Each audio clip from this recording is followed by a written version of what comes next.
Hello and welcome to the Feel Good Garden, and this our plot 2, which we call the Sunshine Garden.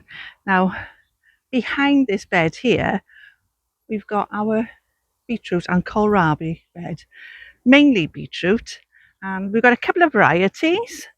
I can't remember what I planted, to be honest. Right, yeah, we got Boltardy beetroot, and this one was organic, Rhonda Organic beetroot. So they're both coming along lovely, both types of beetroot, except they haven't been thinned out yet. It's a job long overdue to be done. In fact, there's some little beetroots forming, but there's not much room for them to move and grow. So in this video, I'll be showing you what I'm doing with the beetroot, how to thin it out, and indeed not to waste any of the beetroot, but to replant it in another bed to give ourselves some more beetroot. The young leaves on the beetroot you can just cut off and use in a salad, and they're quite nice. They've got like a beetroot flavour, and if you love beetroot, you'll love the taste of the little leaves. So there's no need to waste any of it if you didn't want to transplant any, and you do it ideally when they're a bit smaller than they are here. But better late than never, and I'm hoping they're going to transplant. So I've got some water ready in some containers here. I haven't washed the containers out because they're coming out of dirt anyway, and the roots are going to be dirty. Then we're going to take them over onto the Feel Good Garden, and then I'll show you how to replant them. Being as it's such a hot day, I'm going to do it in stages. So I'm going to thin out the Rhonda beetroot first. Now I'm using, you don't need this, you can just use a trowel, but I'm using this Work Pro tool here. And if you're interested in get one of these, I think I've got a link in my description. If not, I'll pop one in there. So ideally they need to be thinned out about 4 inches apart, or 10 centimeters. So now it's going to come up in a clump, I know. So I'll leave that in a clump for now, and then I'll separate it afterwards. I've already given this bed a good watering, and I've watered the bed where I'm going to be replanting. Now there's 2 there, and ideally I only want 1 left there. So there's 2 together there. There's quite a few actually, so I may pass some of these on if anybody wants anyone wants them, but I'm going to leave them in the ground for now, so that there we are. That's just 1 there. Right, I think the easiest way for me to do this is just to pop them. I've got a pot of water there, might be a bit too much in there actually. I'll tip some out, just have a little bit in the bottom just to keep the roots moist. And I think, like I said, I think I'll do this in stages so that the roots are not all drying out. So they're, like I said, they're all in clumps here. So it could take a little while to do it, but it's all going to be worth it in the end. And you're not wasting your seedlings. I mean, you could just take them out and pop them on the compost heap, but I think it's such a shame to do that when we've got some when we can replant them. So these leaves there, see, they're nice young leaves. Now you could cut those and put them in a salad.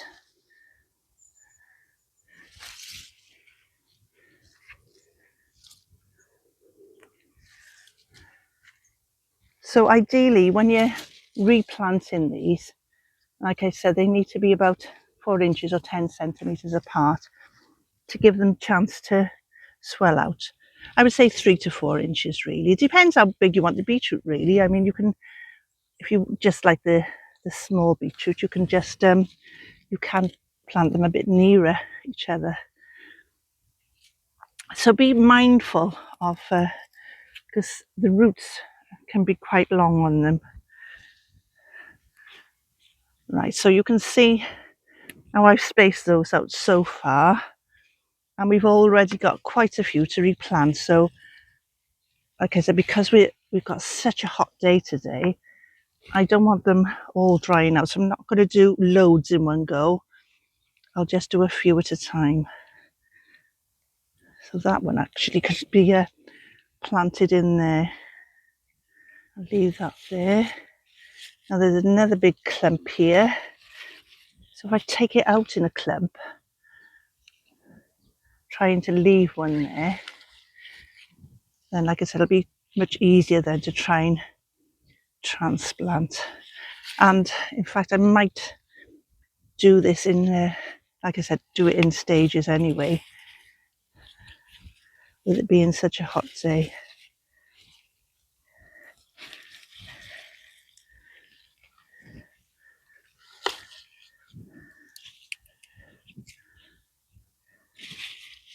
Right, we can replant one in there. So I might take one from over this side. Let's carry on.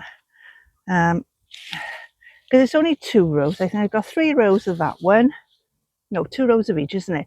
So we've got 2 rows of the Boltardy and 2 rows of this. Now let's carry on.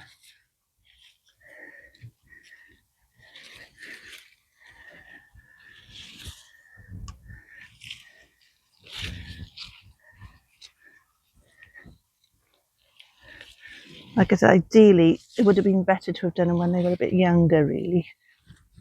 But we're giving it a go. And I've replanted beetroot before, and it did really well, actually.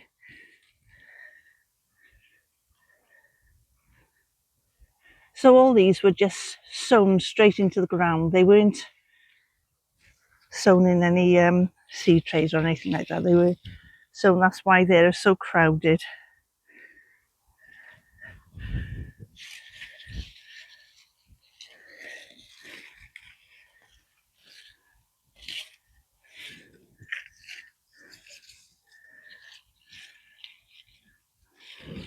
Yeah, I'll keep on with this, and then you can see exactly what I mean then, how they're thinned out. Now there's quite a big clump here.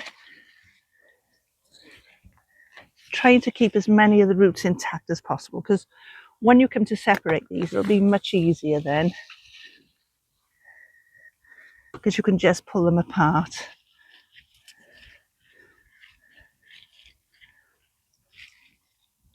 Try not to bury the growing tip on them.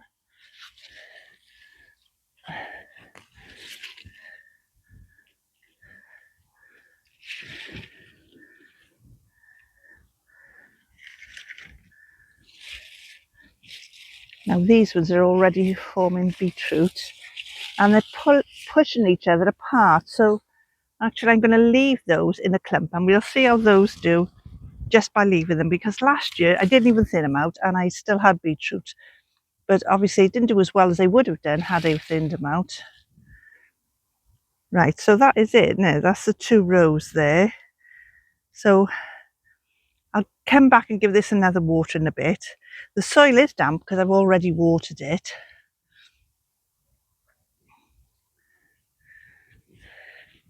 But when I've disturbed the soil around them now, we'll settle it back in by giving it a water in a bit. But firstly, I'm going to take these over onto the Feel Good garden, and I'll show you how to replant them. We've got quite a few there to replant as well. Now this is just half a bed.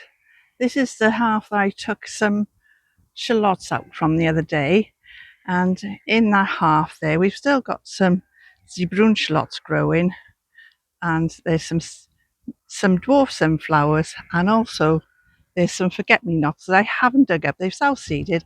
I've left them there for now, still undecided whether to dig them up and replant them or just leave them there for now. So this is the side of the bed that we'll be concentrating on. Even though I've given it a good watering, you can see by there, look, it's starting to dry out already, and around the sides as well. So once I've replanted, I obviously need to give it a really good water again and keep on top of the watering until they've settled in properly. Now here I've got my dibber, because you need to make sure that the holes are deep enough. But I had a thought. Now this here is one of those expandable coat hangers. I've had it in the shed for ages and I've used it before for planting. So what I thought I'd do is just open it out there, and look, that's about 4 inches there, and perfect, ideal. So most of the roots are not any longer than that anyway. So I'm going to use this to make holes, and I think I'm going to be able to plant them a lot quicker by doing that. So I'm just going to bash it into the soil. Like I said, I've already watered it, which holds the soil a little bit better. And what you do then, you stick that back in the hole that you left there, and it should give you the perfect spacing. What I'll do, I'll come over the other side then afterwards and continue the rows over there. So if I pop that in the hole there, that should give me the ideal spacing over this side.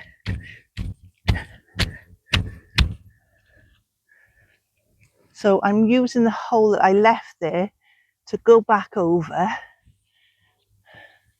and then give it a good bash so it goes right down in the soil to leave the hole.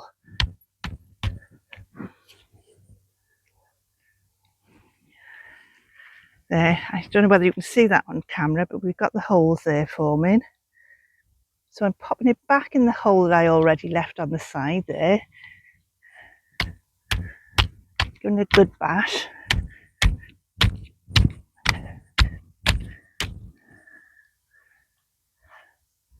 And then back in those holes there.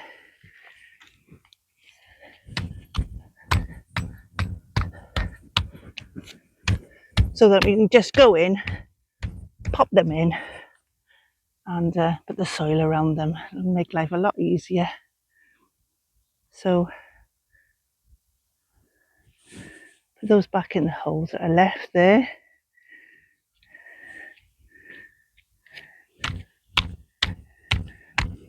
Give it a good bash. Take it out, reuse those holes on that side there. So I'm reusing these holes here just to get it lined up properly. And then, like I said, I'll continue it over there afterwards. And I need to come round the other side. Right. So there's the holes. So all we need now is to pop in the beetroot. Now that one there, it's got a little bit of a beetroot forming already. So I'll pop that in there. Try and push the root right down. It's quite a long taproot on that one, which is where the dibber comes in actually. If you need to make the hole any deeper, just use your dibber. Again, there's another beetroot. In fact, quite a few of these have got little beetroot forming. So, and quite a long taproot on there. So use your dibber if you need to. Some of them are not as long, so you can just pop those ones in. But it looks as if a lot of these are going to need my longer dibber. And like I said, try not to bury the growing tip, which is just above the bulb there. So try not to bury that one.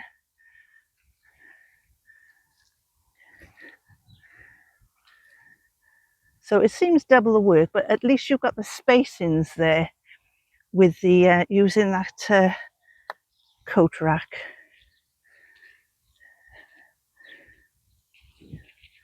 In fact, I think I'm going to fill this bed with all these, and I'm going to have to find a home somewhere else for the other variety of beetroot. I'll have to remind myself to label this up, because it's surprising how quickly you forget what varieties you've planted.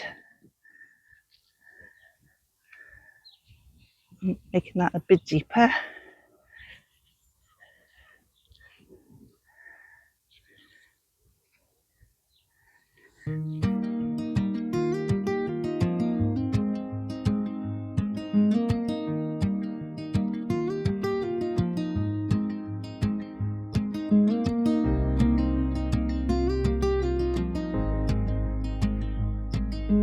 Walking slowly down the little garden road, sunlight on the leaves and a tender glowing show.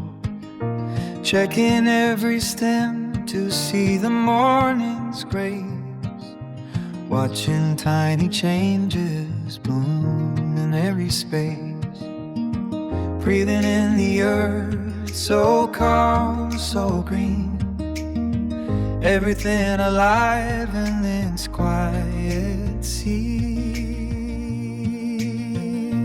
In the allotment, every corner sings, with vegetables, fruit, and all the herbs it brings. Flowers nodding gently in the evening light. Walking through the garden feels perfectly right.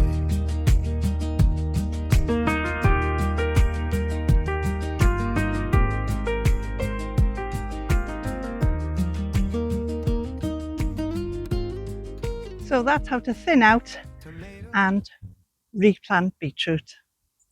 Thanks for watching.